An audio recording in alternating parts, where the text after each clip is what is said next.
आपण कढईत तेल टाकायचं.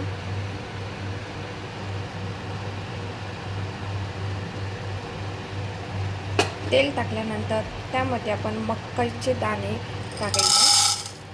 आज आपण पॉपकॉर्न तयार करणार आहे. त्यामध्ये 1 चमचा हळद आणि चवीला मीठ टाकायचं. हे सर्व एकत्र करून घ्यायचं.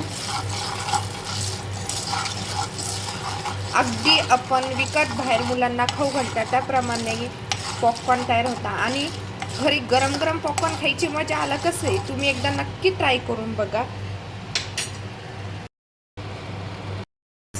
अगदी पॉपकॉर्न तुम्हाला दिसत असेल किती छान पॉपकॉर्न आपले तयार होत आहे बघा तुम्ही.